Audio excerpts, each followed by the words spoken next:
Star Wars The Rise of Skywalker is a mess of a movie, both in terms of plot and thematically. Thematically, the movie is like if the Nickelodeon cartoon character CatDog was trying to run in two directions simultaneously. The movie seems to be telling us your past does not matter. There's a bit of tension between Poe and Finn about Poe once working as a spice runner. They act like that's kind of like a drug dealer, but in A New Hope, when Luke says his father was a navigator on a spice freighter, he acts like his dad drives a truck that delivers food to Kroger or something like that. Poe verbalizes is what I think J.J. Abrams and Chris Terrio think the theme of the movie is. Poe was a spice runner, Finn was a stormtrooper, Rey was a scavenger, but none of that matters now because I've chosen to be a better person and do the right thing now. So why does the movie go out of its way to connect Rey to Emperor Palpatine? You might think it's to lean into this theme. It doesn't matter that Rey's grandfather ruled the universe with an iron fist because the past does not matter. All that matters is what you're doing now. And the end of the movie even kind of follows through with that. Rey abandons her last name and chooses a new one. Except the conversation about Poe being a spice runner is specifically about poor choices or actions these characters made themselves. Thematically, that ties in more with Kylo Ren, who did some awful stuff in these movies and chooses to be better.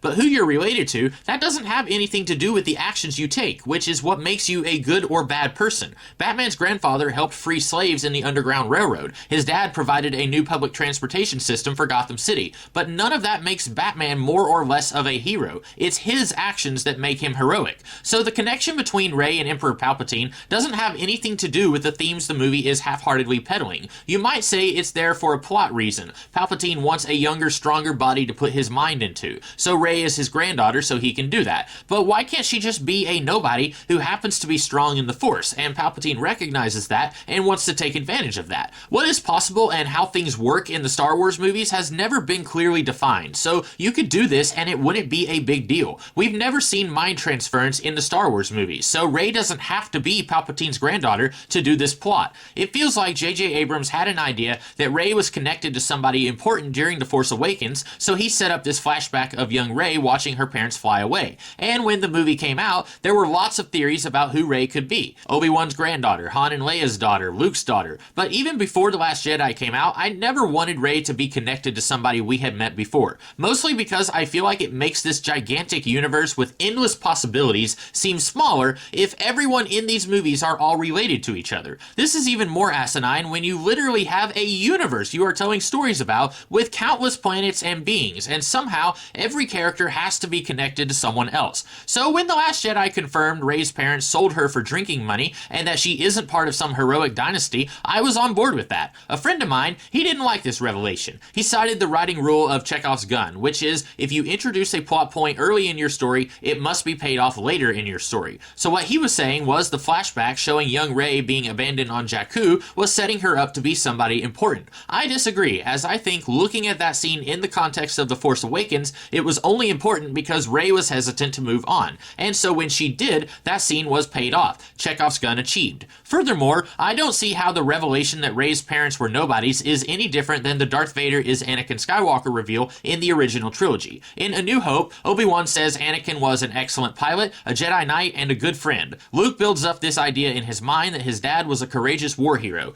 Then in The Empire Strikes Back, the rug is pulled out from the protagonist and the audience. Your dad's a murderer complicit in the destruction of an entire planet. You could say the original trilogy breaks the Chekhov's gun rule by setting up Anakin Skywalker one way and then going in a very different direction in the following movie. But the people who complain about Rey's parents being nobodies as revealed in The Last Jedi, I don't hear them complaining about this very thing in the original trilogy. So when J.J. Abrams returned to Star Wars with The Rise of Skywalker, I get the feeling he was fuming because Rian Johnson air quotes ruined what he had planned for Rey. I believe the idea was Rey would be Han and Leia's daughter. You look at the very early concept art for The Force Awakens, almost everything looked different than how it landed on the screen. Poe was a black guy, Finn was a white guy, the bad guy looked like this, but Rey, or Akira as she was called in the early treatments, she always looked like what they eventually went with. Someone who looks a lot like a young Carrie Fisher. So what's Abrams' course of action? Stay with what Johnson laid down in The Last Jedi, or make some changes that don't really make any sense? The Star Wars movies have characters who can read minds. So when someone says something someone else doesn't want to hear or believe, they say, search your feelings, you know it to be true. Then the person screams and cries because it is true.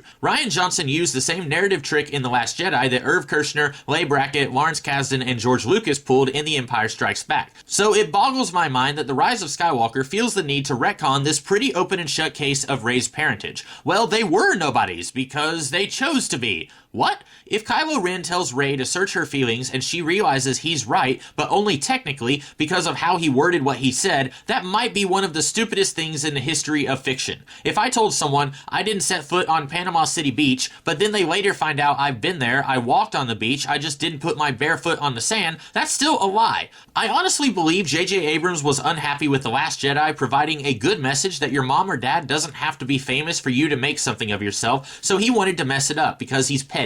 So he makes Palpatine Rey's grandfather, for no particular plot reason, as he could have been an unrelated creepy old man who wants to put his Force ghost in her body. For no particular thematic reason, as these movies weren't ever about redeeming the actions of our families. This really is a case of if I can't be happy, nobody can be happy.